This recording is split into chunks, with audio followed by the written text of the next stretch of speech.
Commander Jake Tank. Morrison stepped off the shuttle onto Paradise Station with the casual swagger of a man who'd survived 3 tours in the Andromeda conflict and still thought the most dangerous thing in the galaxy was his grandmother's meatloaf. The docking bay gleamed with the kind of pristine white surfaces that screamed, expensive death trap disguised as luxury resort. Welcome, welcome, honored guest. 6 arms flailed in what might have been excitement or a seizure as Quiblex the Fluffernutter bounded toward Jake like an oversized purple hamster having a panic attack.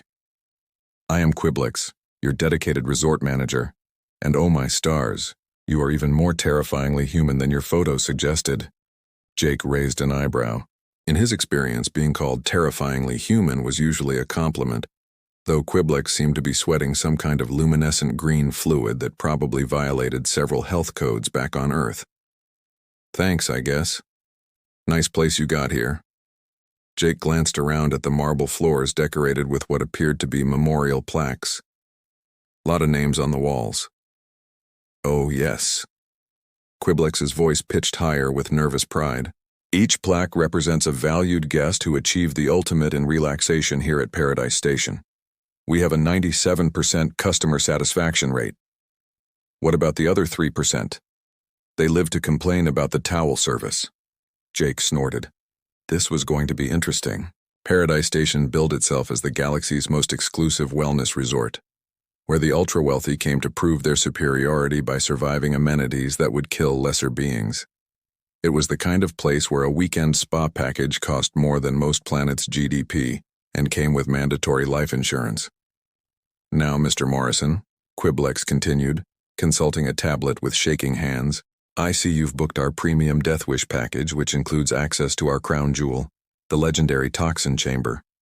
Might I suggest starting with something less immediately fatal? Perhaps our mild bone dissolution bath? Nah, I'm good. Been looking forward to this toxin thing. Heard it's got a 95% fatality rate. Quiblex's 6 arms stopped flailing simultaneously.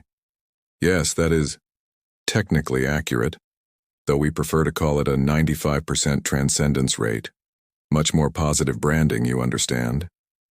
Right, so where's the good stuff? The little alien's fur began changing colors, cycling through what Jake assumed was the Fluffernutter equivalent of a nervous breakdown. Perhaps we should start with the safety orientation first. It's only a 47-page document with pictures and a short 2-hour video about proper emergency procedures. Can I just sign the waiver and get started? I've got dinner plans at 8. Quiblex stared at him with all 4 of his compound eyes. Sir, with respect, our previous record holder lasted 37 minutes in the Toxin Chamber before achieving transcendence, and that was Zorthak the Mighty, who trained for 6 years and had his organs replaced with synthetic alternatives. Jake shrugged. Sounds like a Tuesday back home. The safety tour began in what Quiblex proudly called the Memorial Wing, where holographic displays showed previous guests in their final moments of ultimate relaxation. Jake watched a blue-skinned humanoid dissolve into goo with the same expression most people reserved for elevator music.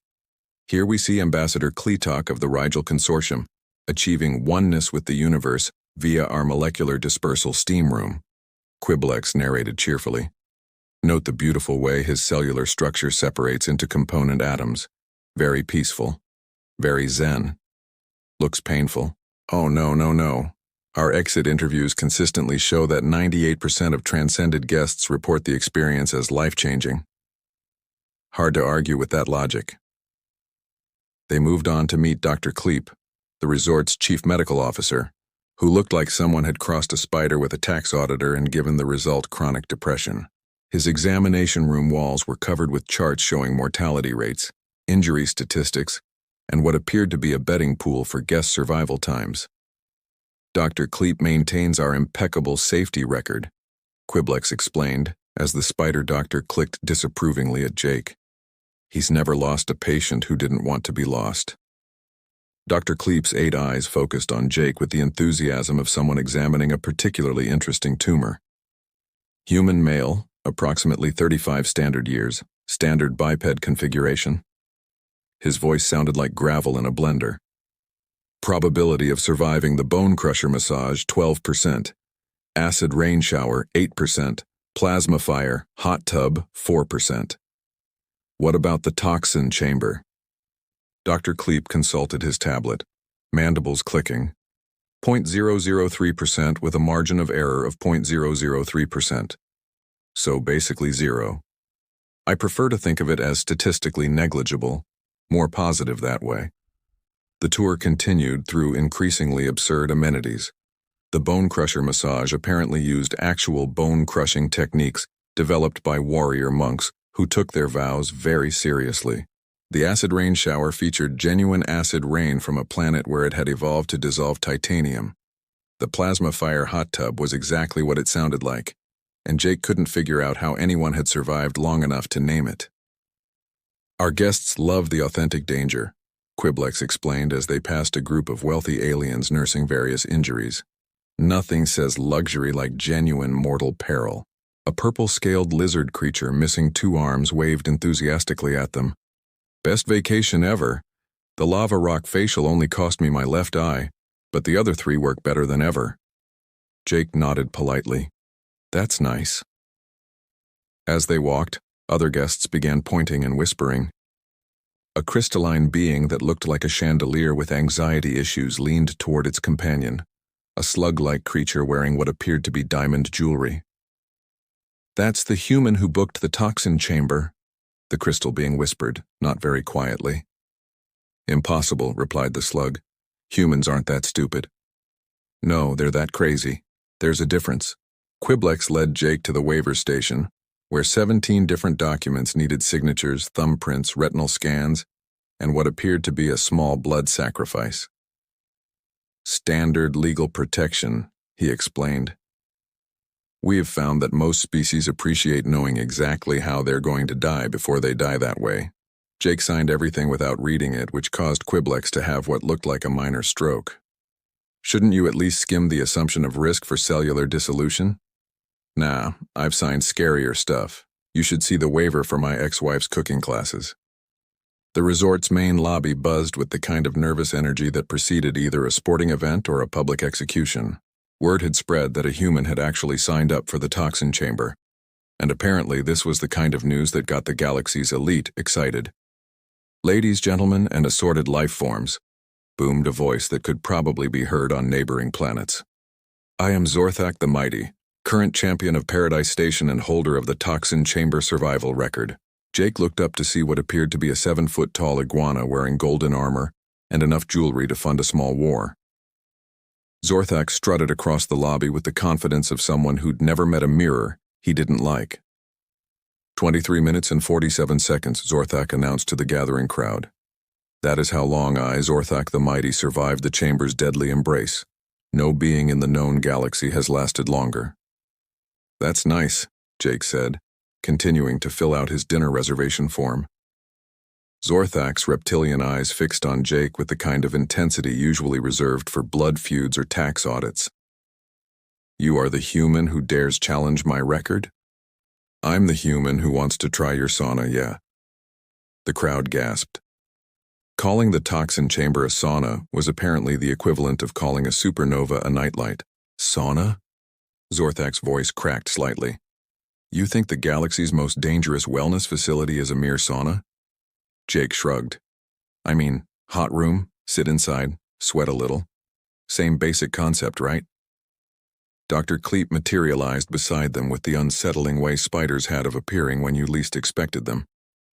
Mr. Morrison, perhaps you should know what you're facing. The toxin chamber contains a carefully balanced mixture of 17 different atmospheric poisons, each one lethal to most known life forms. The temperature reaches 800 degrees Kelvin.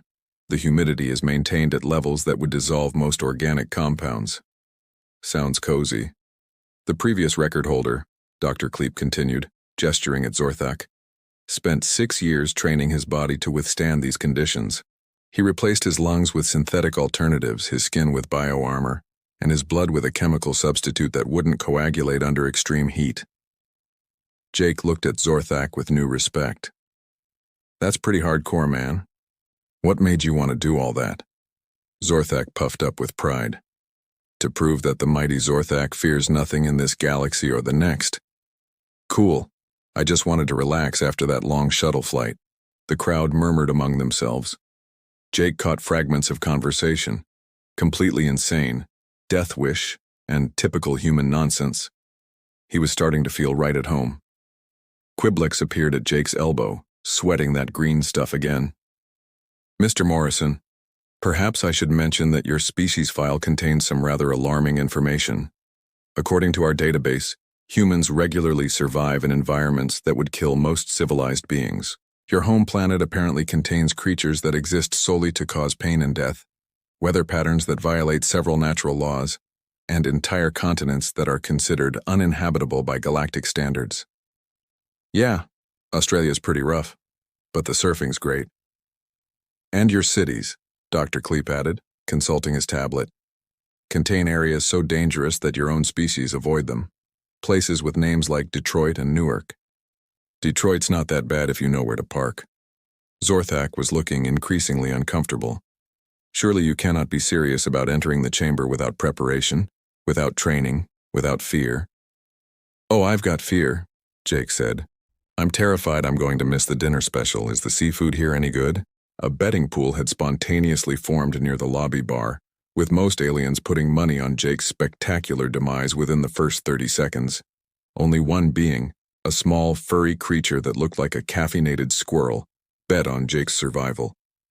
Why are you betting on the human? Someone asked the squirrel. I've read their history, the squirrel replied. These creatures survived an ice age, multiple extinction events, and something called reality television. A little toxic gas isn't going to stop them. The Toxin Chamber squatted in the center of Paradise Station's lower level like a metallic tumor with delusions of grandeur.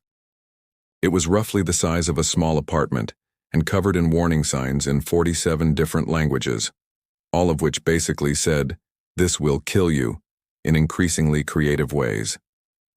A crowd had gathered for the spectacle, including several beings who appeared to be taking notes for what looked like obituaries. Quiblex wrung all 6 of his hands as technicians ran final safety checks on equipment that Jake strongly suspected was not designed for safety at all. Final reading on atmospheric toxicity, lethal to all known life forms, announced a technician that looked like a mechanical crab. Temperature sufficient to melt most metals, humidity, yes. Great, Jake said, stripping down to swim shorts. Mind if I bring a towel? Sir? Dr. Kleep interjected, his 8 eyes spinning in what might have been concern or calculation. The towel will dissolve in approximately 15 seconds. Fair enough? Zorthak watched from the observation deck, his golden armor gleaming under the harsh lights. Behold, he announced to the crowd.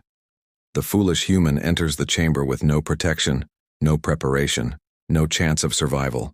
Also no shirt, Jake added helpfully as he approached the chamber door. But hey, when in Rome? The chamber door hissed open, revealing an interior that looked like the inside of a fever dream. Green gas swirled through air thick enough to swim in, while surfaces that should have been solid seemed to pulse with their own malevolent life. The temperature gauge on the wall was spinning like a carnival wheel, apparently unable to decide which impossibly high number to display. Jake stepped inside with the casual confidence of someone entering an elevator. He's in, Quiblex announced to the crowd, his voice reaching octaves that probably violated noise ordinances. Timer started. Current record to beat, 23 minutes and 47 seconds.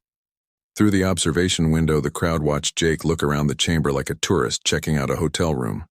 He tested the air with a small sniff, nodded approvingly, and then did something that caused several aliens to faint. He sat down and got comfortable. What is he doing? Someone whispered. I think he's relaxing, Dr. Kleep replied, checking his instruments with increasing confusion. Jake's voice came through the intercom system, perfectly calm. Hey, this is pretty nice. Could use some eucalyptus, though. Maybe some soft music. Oh, and the ventilation's a little off. You're getting dead air in the northeast corner. Quiblex stared at his instruments. Sir, you've been in there for 5 minutes. How are you still talking? Why wouldn't I be talking? Oh, is this one of those meditation places where you're supposed to be quiet? Sorry about that. The crowd pressed against the observation windows as Jake stretched out like he was sunbathing on a beach instead of sitting in the galaxy's most dangerous room. His vital signs, displayed on monitors around the observation deck, showed heart rate and blood pressure consistent with someone taking a nap. "This is impossible," Dr. Kleep muttered, tapping his instruments. According to these readings, his cellular integrity is actually improving. The toxins appear to be having a beneficial effect on his metabolism. 10 minutes, Quiblex announced, though his voice had lost most of its enthusiasm. The human has survived 10 minutes in the toxin chamber. Jake's voice came through the speakers again. "You know, back home we've got these things called saunas. Really similar concept, but you guys are missing a few tricks. Have you considered adding some rocks? Maybe a little steam? Also, this temperature is perfect, but you could probably go higher." Zorthak's jaw had dropped so far it was in danger of hitting the floor. "Higher? He wants it hotter?" 15 minutes. The crowd was getting restless, partly from excitement and partly from the growing realization that they might be witnessing something that would fundamentally change their understanding of the universe. Through the window, Jake appeared to be doing stretching exercises. In a room that had killed thousands of beings, he was working out the kinks in his neck. 20 minutes. Quiblex's voice was barely a whisper now. He's actually going to break the record. 25 minutes. The crowd fell silent. Jake had officially survived longer in the toxin chamber than anyone in galactic history, and he was currently doing what appeared to be yoga poses. "You know what this place really needs?" Jake's voice echoed through the suddenly quiet observation area. "A view. Maybe a window or something. I mean, it's nice and all, but you're just sitting here staring at walls. Very meditative, but not exactly scenic." 30 minutes. Zorthak slumped against the observation window, his dreams of eternal glory dissolving faster than the previous guests. "How?" he whispered. "How is this possible?" Dr. Kleep was frantically checking his medical equipment, convinced something had malfunctioned. "His body temperature is actually dropping. His stress hormones are at vacation levels. This defies every known law of biology, chemistry, and common sense." 35 minutes. New galactic record. Jake stood up inside the chamber, brushed some toxic residue off his shorts, and walked to the door like he was leaving a particularly nice bath. "That was great," he announced as the chamber door hissed open. "Very relaxing, though honestly I was hoping for something a little more intense. You got anything stronger?" The observation deck fell so quiet, you could hear Quiblex's hearts stopping. The silence stretched on long enough for Jake to towel off with a cloth that should have disintegrated on contact with his skin, but seemed perfectly content to remain structurally intact. The crowd of galactic elite stared at him like he'd just performed a magic trick involving the fundamental laws of physics. "Stronger?" Quiblex finally squeaked. "You want something stronger than the toxin chamber?" "Well, yeah. That was nice and all, but I was expecting more of a challenge. Back home, my local gym has a sauna that'll knock you on your butt in half the time." Jake looked around at the shocked faces. "What? Was that supposed to be difficult?" Dr. Kleep's tablet slipped from his grasp and shattered on the floor. "Difficult? Sir, you just survived 37 minutes in conditions that would vaporize most beings in seconds. You've broken every survival record in the known galaxy. And you want us to make it more dangerous," Zorthak whispered, his voice hollow with the sound of a shattered ego. Jake shrugged. "I mean, if you're going for a proper wellness experience, you need to really get the blood flowing. Maybe crank up the heat another couple 100 degrees. Throw in some real toxins instead of this mild stuff. Maybe add some pressure changes to really make it interesting." The crowd began backing away from Jake like he was radioactive, which, given where he'd just been, wasn't entirely inaccurate. Quiblex was having what could generously be called an existential crisis. His 6 arms flailed in patterns that suggested his brain was trying to reboot itself. "Sir, if our most lethal facility is merely mild by human standards, then what exactly constitutes dangerous wellness in your species?" "Oh, you know, the usual stuff. Hot yoga in Phoenix during summer, ice baths in Minnesota, maybe a nice sweat lodge. There's this place in Finland where they sit in superheated rooms and then jump into frozen lakes. Great for the circulation." Dr. Kleep was frantically taking notes. Superheated rooms and frozen lakes? Simultaneously? Not simultaneously, that'd be weird. You alternate between them. Gets the heart pumping, really clears the sinuses. A collective shudder ran through the crowd. The idea of voluntarily subjecting oneself to temperature extremes for pleasure was apparently a uniquely human concept. My entire business model, Quiblex whispered to himself, is based on the assumption that what we offer is deadly. Well, it is deadly, Jake said helpfully, just not to humans. You're marketing to the wrong demographic. This stuff would kill most species, but for us it's like a day at the spa, a pretty mild day at the spa.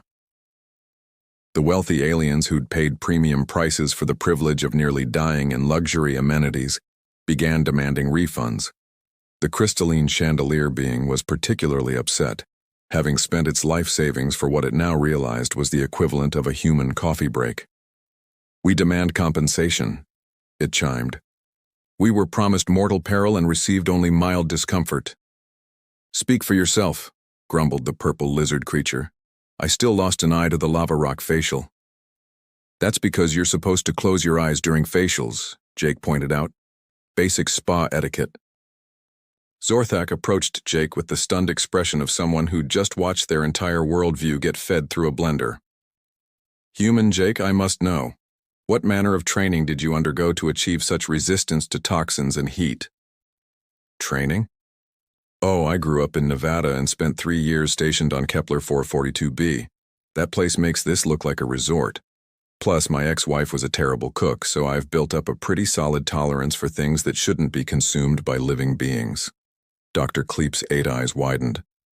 You developed immunity through exposure to bad cooking? Among other things. You should try surviving a Michigan winter, a Texas summer, and a New York subway system. Really builds character. The realization was spreading through the crowd like wildfire. Humans weren't brave or stupid for trying these amenities. They were just built different. What the galaxy considered ultimate challenges were basically Tuesday for a species that had evolved on a planet that actively tried to kill everything living on it. Quiblex slumped onto a nearby bench, his purple fur turning gray with stress. We've been running a luxury resort, not a death trap.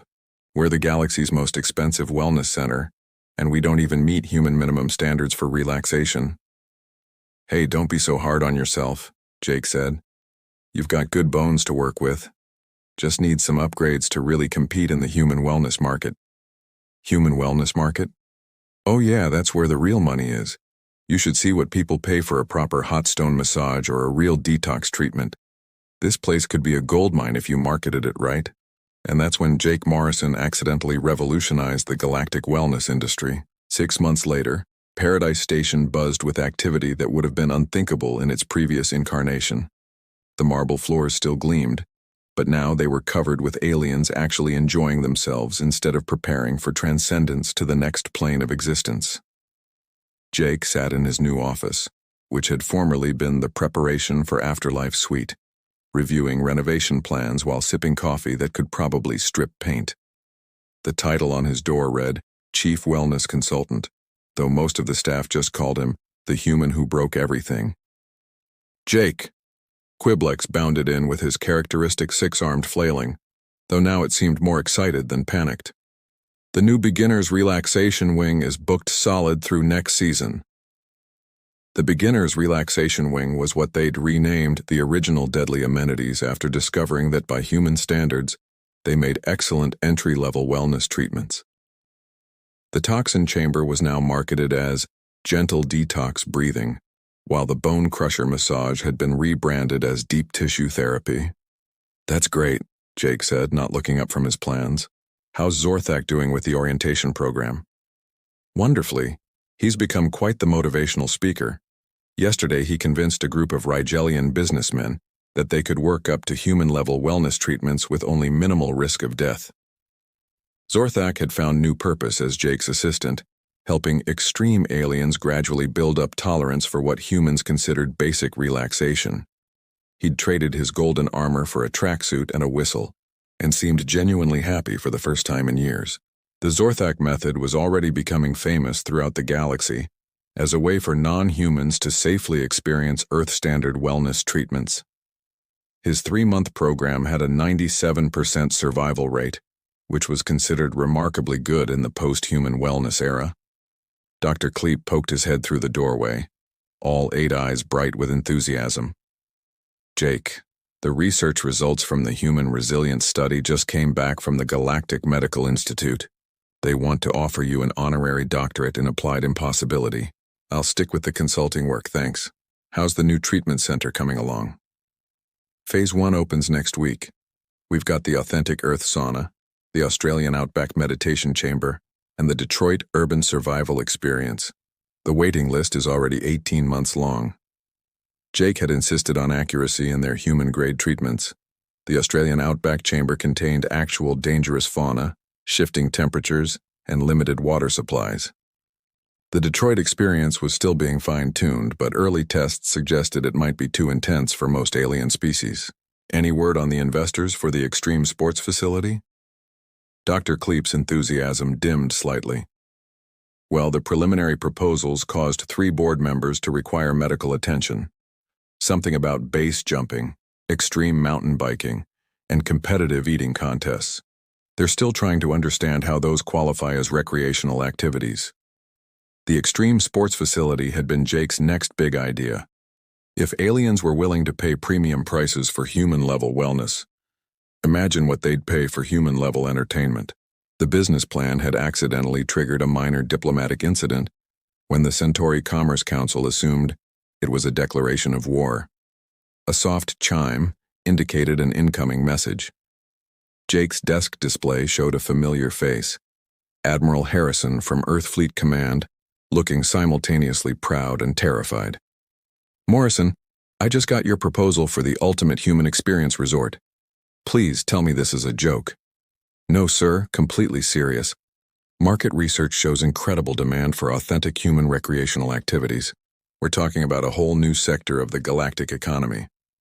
Jake, your proposal includes facilities for extreme weather survival, predator encounters, and something called Chicago Deep Dish Pizza Challenges. The Galactic Safety Commission has already filed 17 different objections. That's actually fewer than I expected." Admiral Harrison rubbed his temples. "Do you understand that you've accidentally made humanity the most feared species in the galaxy? Not because we're warriors or conquerors, but because our idea of fun involves activities that would kill most sentient beings." Jake considered this. Is that a bad thing? From a diplomatic standpoint? Probably. From an economic standpoint? Well, Earth's GDP has increased by 400% since you opened Paradise Station, so I guess we're calling it a win. After signing off, Jake returned to his renovation plans. The new facility would include replicas of famous human environments, a section of Amazon rainforest, a piece of Sahara desert, and a fully functional recreation of a Minnesota winter. Early focus groups had suggested these might be too intense for most species, but Jake figured they'd start with the basics and work their way up. Quiblex appeared in the doorway again, this time accompanied by a delegation of nervous-looking aliens in expensive suits. "Jake, I'd like you to meet the representatives from the Galactic Resort Association. They're here to discuss standardizing human wellness practices across the galaxy." The lead representative, a crystalline being that looked like a worried prism, stepped forward. "Mr. Morrison, we need to discuss safety standards. Your methods are revolutionizing the industry, but they're also causing widespread panic among traditional wellness providers." "How so?" "Well, for example, your basic relaxation treatments have a mortality rate that exceeds most military training programs. Insurance companies are refusing to cover facilities that implement human standards." Jake nodded thoughtfully. "That's fair. Maybe we need different certification levels. You know, like driver's licenses, but for not dying during vacation." The delegation exchanged glances that suggested they weren't sure if Jake was joking, or if this was just how humans approached problem-solving.